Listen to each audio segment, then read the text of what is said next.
Selamat pagi anak-anak. Salam sejahtera untuk kita semua. Semoga keadaan kalian di sana tetap sehat selalu meskipun jarak kita masih tetap dipisahkan di semester 2 ini. Nah, hari ini saya akan melanjutkan membahas mengenai bagaimana peran bangsa Indonesia dalam mewujudkan perdamaian di dunia. Ya, jadi kalau kemarin saya sudah berteori bagaimana kita memahami makna dari perdamaian itu sendiri, kemudian memahami makna dari genosida dan juga terorisme yang mengancam perdamaian di dunia. Nah, pada kali ini Bapak akan menjelaskan bagaimana hubungan ataupun kerjasama yang dilakukan bangsa Indonesia dalam mewujudkan perdamaian tersebut.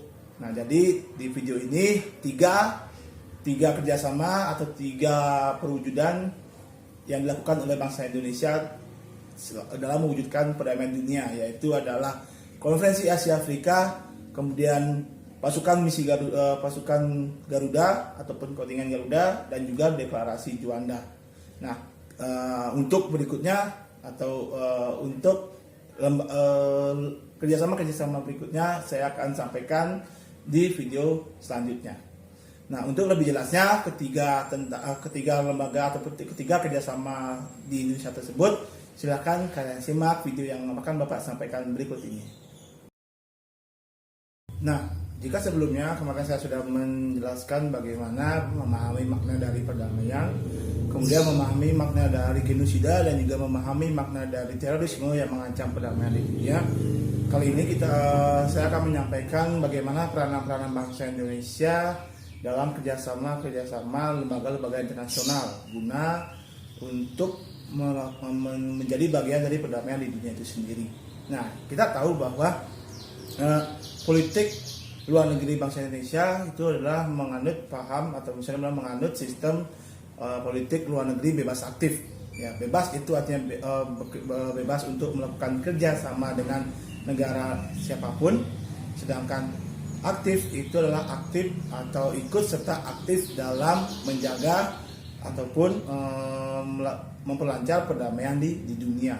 Nah, keikutsertaan Indonesia adalah secara aktif untuk menjaga perdamaian dunia inilah menjadikan Indonesia ikut melakukan atau banyak melakukan kerjasama dengan negara-negara ataupun dengan lembaga-lembaga yang sifatnya itu adalah ingin membuat bahwa keadaan di dunia itu menjadi damai.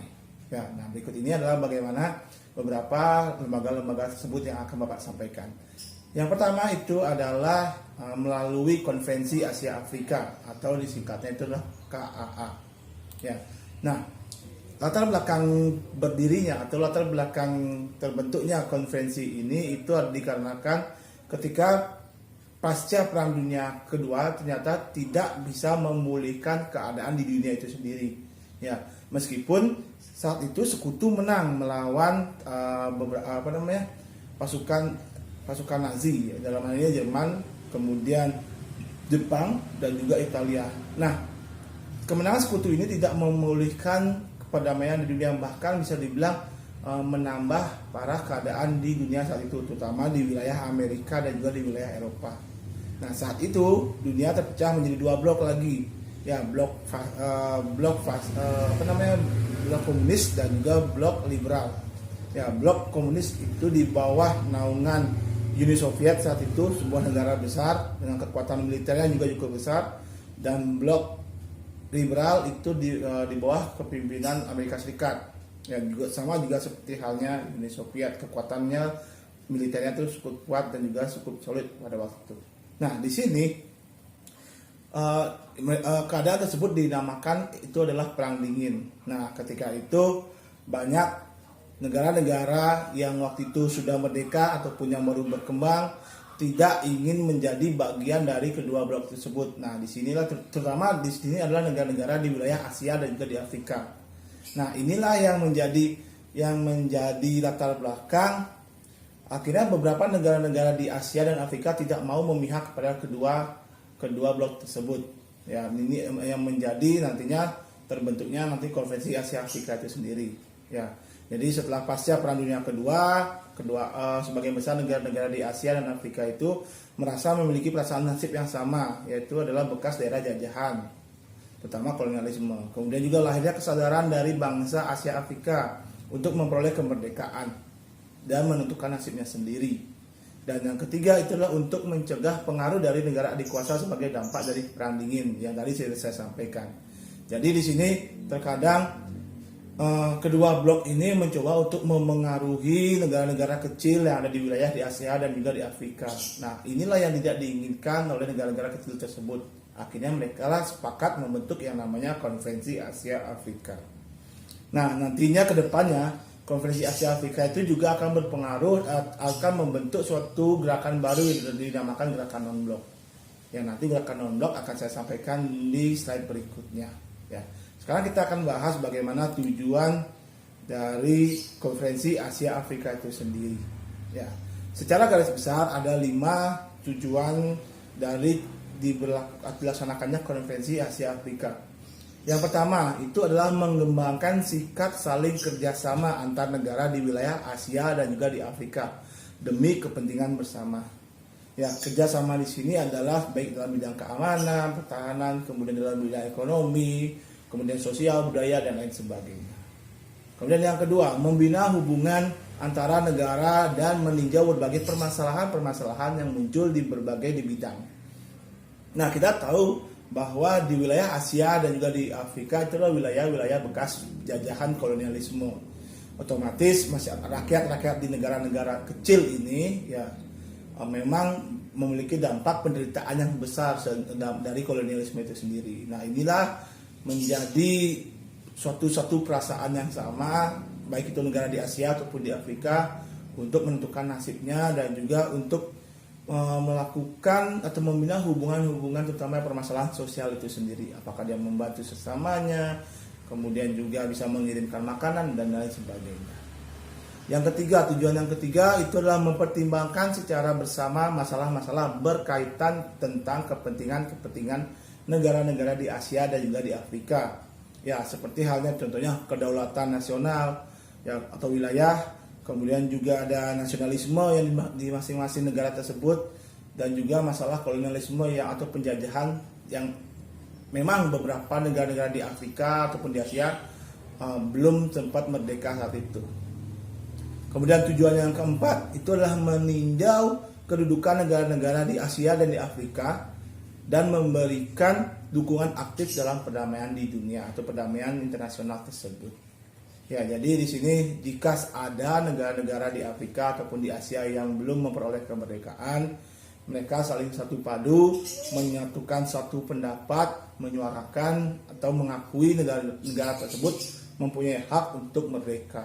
Itulah maksud dari tujuan yang keempat tersebut. Tujuan yang kelima itu adalah memperjuangkan peranan negara-negara di Asia dan di Afrika untuk di seluruh dunia itu sendiri.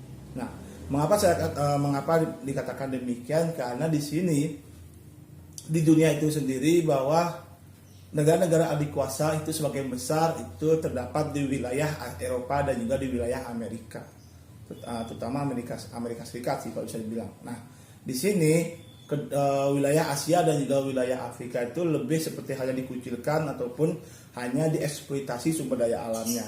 Nah, maka dari itulah negara-negara yang berkembang ini baik yang ada di Asia ataupun di Afrika mencoba untuk memperjuangkan haknya sendiri, hak untuk menyuarakan pendapat. Ya, jadi kemudian apakah memang layak memberikan pendapat di muka umum ataupun di dunia internasional, terutama di lembaga PBB pada waktu itu. Ya, itulah maksud dari tujuan yang kelima. Nah, kemudian pengaruh Konferensi Asia Afrika bagi seluruh dunia itu memang memberikan dampak yang besar saat itu. Ya, satu sisi keadaan sedang genting karena dampak dari terjadinya atau pemisahan dua blok besar ini, yang satu komunis, yang satu liberal ini sendiri. Nah, jadi pengaruhnya kita bisa lihat di sini dengan adanya Konferensi Asia Afrika yang juga nantinya akan merembet kepada terbentuknya gerakan non-blok, itu membuat berkurangnya ketegangan dan juga potensi peperangan yang terjadi. Ketegangan ini khususnya itu untuk di wilayah di Asia dan juga di Afrika. Ya, karena di sini biasanya kadang-kadang yang seperti yang saya katakan tadi, wilayah-wilayah Asia dan juga di Afrika ini sering sekali dipengaruhi terhadap ideologi-ideologi, terutama ideologi komunis dan juga ideologi liberal ini sendiri. Nah, maka dari itulah sehingga dengan adanya konferensi ini membuat menjadi satu keputusan bahwa tidak ada negara baik itu negara yang blok komunis ataupun blok liberal itu mencoba untuk mempengaruhi negara-negara di wilayah Asia dan juga di wilayah Afrika. Kemudian pengaruh yang kedua, banyak negara-negara di dunia menerapkan politik luar negeri bebas aktif. Ya, jadi di sini juga banyak negara-negara di dunia mencontoh ataupun salah satunya juga Indonesia bisa dibilang lahirnya prinsip politik bebas aktif itu sendiri juga karena di sini setiap manusia itu memiliki hak atau setiap negara itu memiliki hak untuk melakukan kerjasama dengan negara manapun. Apakah dia karena negara berideologi komunis kah ataukah negara berideologi liberal. Nah, namun di sini tetap kepada tujuan yang sama untuk memperoleh perdamaian di dunia itu sendiri. Pengaruh yang ketiga, beberapa negara-negara di Asia Afrika banyak juga yang memproklamasikan atau memproklamirkan daerah atau negaranya untuk menuju kemerdekaan. Ya, jadi memang Indonesia salah satunya tahun 1945 berhasil memerdekakan dirinya, memproklamasikan dirinya untuk merdeka. Kemudian juga ada dilanjutkan dengan negara-negara lain di wilayah Asia Tenggara. Kemudian juga ada di wilayah Asia lainnya, termasuk juga di wilayah Afrika. Inilah juga salah satu tujuan dari terbentuknya pengaruh dari Konferensi Asia Afrika itu sendiri. Dan yang keempat itu adalah memberikan semangat dan dorongan dalam memperjuangkan kemerdekaan. Nah, ini adalah bagian juga dari pengaruh yang ketiga sendiri.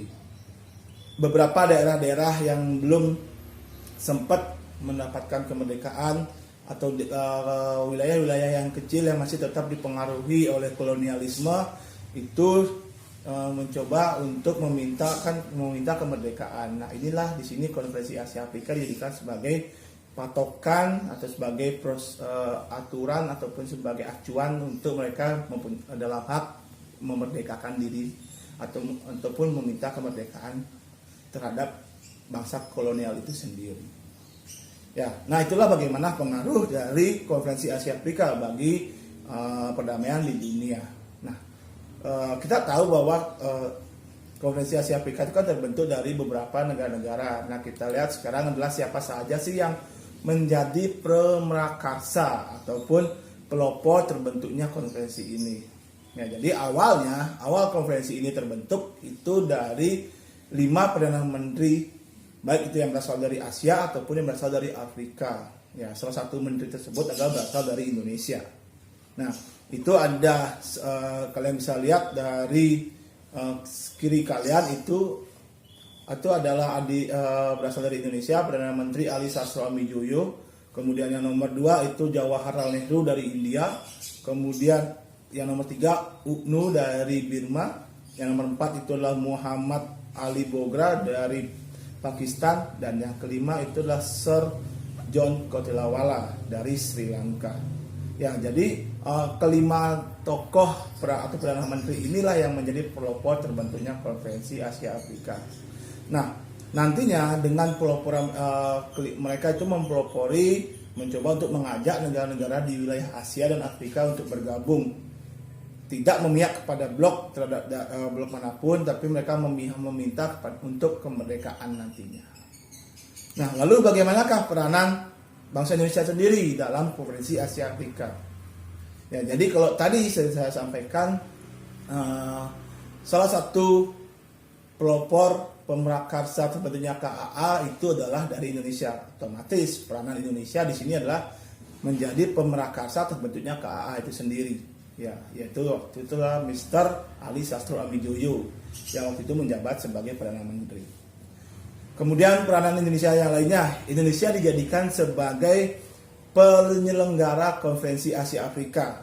Ya, jadi KAA pertama itu diselenggarakan pertama kali di Bandung tanggal 18 sampai dengan 24 April 1955. Nah, inilah salah satu juga momentum bagi bangsa Indonesia bahwa negara Indonesia itu mampu atau bisa dibilang bisa menjadi tuan rumah yang baik bagi negara-negara di Asia dan juga di Afrika pada waktu itu. Kemudian yang ketiga, politik luar negeri bebas aktif di Indonesia banyak diikuti atau diterapkan oleh negara-negara yang ada di wilayah Asia dan juga di wilayah Afrika. Ya, jadi negara-negara ini tidak memihak kepada siapapun, tapi di sini tetap acuannya kepada perdamaian di dunia dalam hal ini. Ya, nah itulah bagaimana bentuk kerjasama Indonesia dalam keikutsertaannya dalam Konferensi Asia Afrika tahun 1955. Nah, berikutnya yang nomor 2 itu adalah peranan Indonesia dalam mengirimkan pasukan perdamaian di dunia yang melalui PBB saat itu. Ya, nah pasukan perdamaian di dunia yang di Indonesia itu disebut dengan namanya pasukan Garuda atau kontingen Garuda atau disingkatnya itu adalah KONGA, ya, kontingen Garuda. Nah, KONGA itu sendiri atau kontingen Garuda itu sendiri itu adalah pasukan-pasukan khusus yang ditujukan atau yang dimiliki oleh negara Indonesia. Pasukan ini berada di bawah naungan PBB. Ya, jadi PBB di sini istilahnya itu sebagai suatu lembaga internasional, terutama dalam hal ini adalah untuk menjaga perdamaian di dunia, itu meminta kepada masing-masing negara untuk mengirimkan pasukan perdamaiannya ke daerah-daerah yang rawan konflik atau yang sedang konflik. Ya, makanya mereka disebut juga dengan namanya itu adalah UNICIL. Ya, jadi bagian juga dari PBB. Jadi di sini mereka membawa dua bendera, bendera negaranya dan juga bendera PBB sebagai lembaga internasional. Nah, apa tugas dari KONGA itu sendiri atau kontingen Garuda itu sendiri? Tugasnya hanya satu, yaitu adalah untuk menjaga ataupun melindungi rakyat-rakyat sipil yang berada di daerah konflik tersebut. Nah, rakyat sipil ini bisa mereka orang-orang tua, anak-anak, para wanita, ya ataupun pokoknya intinya mereka yang tidak ikut campur dalam konflik atau peperangan yang terjadi dalam negara tersebut. Ya, nah sifat dari KONGA itu sendiri netral, tidak memihak kepada negara yang dijajah ataupun negara yang menjajah ataupun kelompok yang dijajah ataupun kelompok yang menjajah dalam hal ini. Jadi mereka dikhususkan hanya untuk melindungi rakyat-rakyat sipil tersebut. Nah, selama perkembangannya KONGA itu sendiri atau kontingen Garuda itu sendiri sudah banyak mengirimkan pasukan-pasukannya. Ya, nah di sini saya hanya sampai tahun 1995. Ya, jadi mulai dari KONGA 1 itu tahun 57, kemudian jadi setiap tahun itu pasti akan diberangkatkan. Sekarang tergantung permintaan dari PBB di mana akan diterbangkan ataupun di mana akan ditempatkan. Karena bisa saja dalam satu tahun ada daerah atau ada lebih dari satu daerah atau negara yang sedang konflik dalam ini. Nah, di sana tertulis KONGA ke-11 itu tahun 1995 di Kuwait.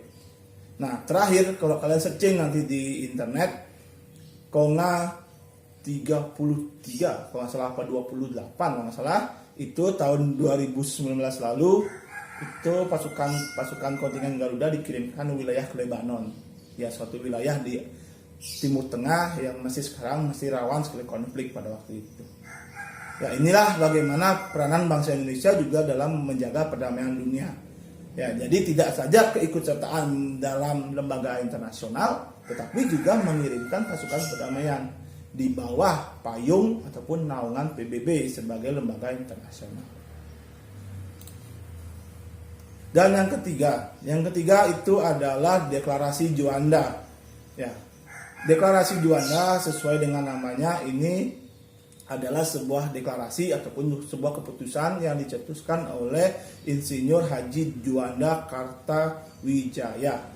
Beliau adalah salah satu menteri ketika pemerintahan Presiden Soekarno waktu itu. Nah, apa sih deklarasi Juanda? Jadi di sini deklarasi Juanda itu latar belakang terbentuknya deklarasi Juanda itu adalah terkait masalah wilayah laut di Indonesia, batasan laut di Indonesia. Nah, kita tahu bahwa jumlah laut atau luas laut di Indonesia itu lebih besar dibandingkan dari luas daratannya. Ya, jadi kalau bisa dibilang daratan-daratan di Indonesia itu adalah dipisahkan oleh laut.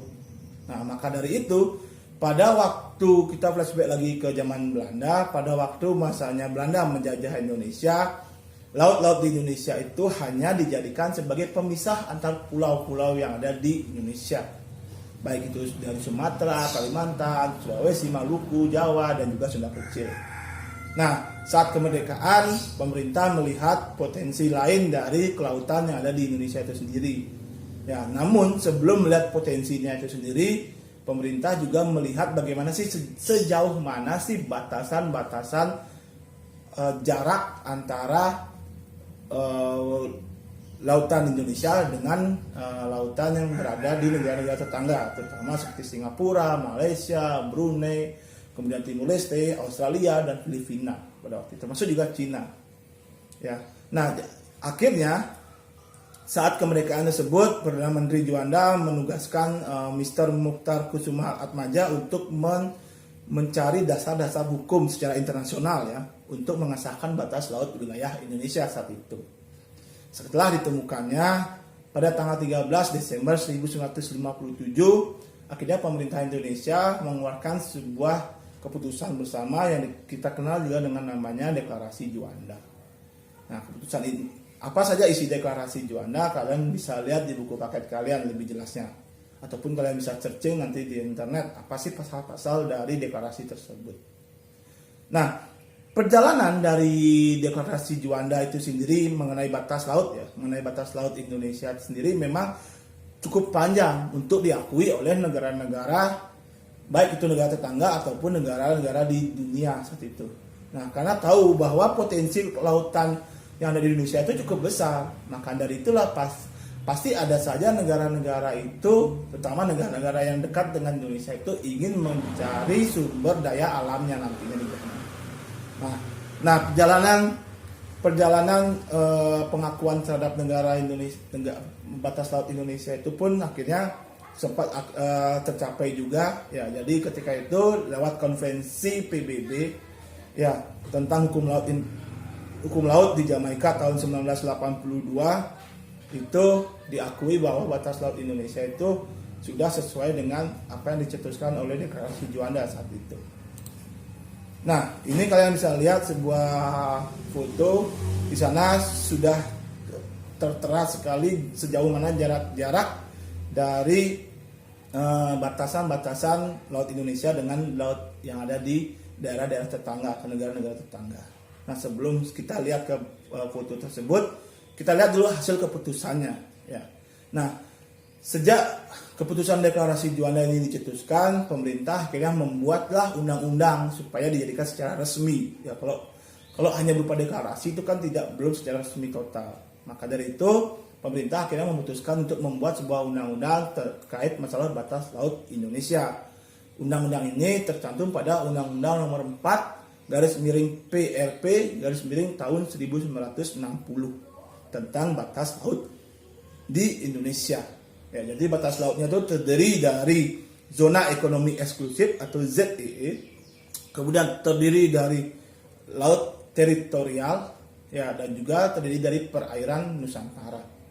Nah, ketiganya mungkin kalian sudah pernah dengar di waktu SD ataupun di waktu SMP terkait tentang batas laut tersebut.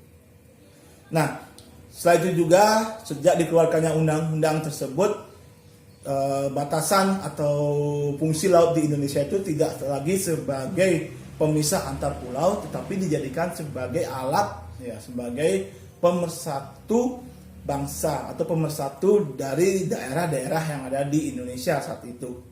Selain pemersatu bangsa, juga dijadikan sebagai wahana pembangunan dalam hal ini sebagai jalur transportasi laut, apakah dia itu kapal-kapal dagang dan lain sebagainya.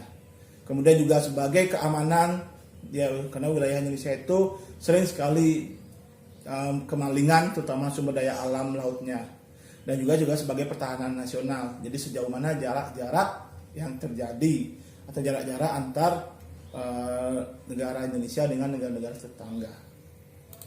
Nah, ini jelasnya lebih detail lagi mengenai jarak atau batasan laut di Indonesia. Nah, di sana ada beberapa warna yang mencolok sebagai pembatas ya, pembatas jarak antara Indonesia dengan negara-negara tetangga. Jadi yang pertama itu untuk garis yang berwarna biru itu adalah batas teritorial, batas unilateral. Ya, jadi di sini ada suatu batas antara negara Indonesia dengan negara tetangga, terutama yang dempet, ya, terutama yang menyatu dengan daratan. Kemudian juga yang berwarna merah itu adalah garis batas hasil kesepakatan dengan negara-negara tetangga. Ya, jadi sudah sejauh mana batasan itu terjadi, itulah sudah keputusan bersama. Sedangkan yang bergaris-garis putus-putus itu adalah batas klaim Indonesia. Ya, jadi masih perlu menjadi perhitungan dengan negara-negara tetangga tersebut. Nah, ini untuk itu umumnya itu terjadi di wilayah Timur Leste. Ya, suatu negara baru yang baru merdeka karena belum ada kesepakatan bersama. Nah, mengenai lautnya, tadi saya terangkan bahwa ada beberapa batasan laut di Indonesia. Yang pertama itu adalah zona ekonomi eksklusif. Ya, itu yang garis berwarna hijau. Itu diukur sejauh 200 mil dari jarak pantai. Nah, zona ekonomi eksklusif ini kalau bisa saya katakan masih menjadi bagian dari kepemilikannya bangsa Indonesia. Kemudian kapal-kapal dari luar boleh masuk ke Indonesia asalkan, ya, jadi saya katakan asalkan ada izin dari pemerintah atau mereka meminta izin. Kemudian juga mereka tidak diperbolehkan mengambil sumber daya alam ke lautnya, laut Indonesia dalam hal ini. Nah, tapi kalau misalkan ada keinginan mereka untuk mengambil sumber daya alam lautnya, mereka juga harus meminta izin juga kepada negara Indonesia sejauh mana mereka boleh mengambil dan jenis-jenis sumber daya alam apa saja yang boleh diambil di sana. Nah, itulah terkait tentang zona ekonomi eksklusif. Kemudian yang berwarna biru tua itu namanya itu adalah perairan kepulauan atau disingkatnya itu adalah laut teritorial. Nah, ini jaraknya itu adalah 12 mil diukur dari titik pantai. Nah, ini kalau yang tentang laut teritorial itu sendiri itulah harus hak penuh kepemilikan dari bangsa Indonesia. Kapal-kapal pengambil sumber daya alam itu tidak diperbolehkan masuk dulu karena memang ini sudah menjadi bagian dari perairan di Indonesia. Nah, terkait tentang perairan Indonesia, mungkin di beberapa tahun sebelumnya kalian pernah mendengar negara Cina sempat mengklaim bahwa terutama di wilayah Natuna, ya, itu adalah suatu wilayah yang memang potensinya cukup besar sumber daya alam lautnya. Ini menjadi pergunjingan antara negara Cina dengan negara Indonesia. Nah, sampai sekarang kita belum tahu bagaimana keputusannya, tapi memang saat itu Cina juga nggak berani akhirnya untuk mengambil alih atau mengakui batasan laut yang berada di wilayah Natuna tersebut. Ya, nah itu adalah bagaimana 3 penjelasan yang Bapak sampaikan terkait masalah kerjasama internasional di Indonesia dalam mengurusi atau dalam membahas perdamaian di dunia. Nah, untuk kerjasama berikutnya saya akan terangkan di video nanti.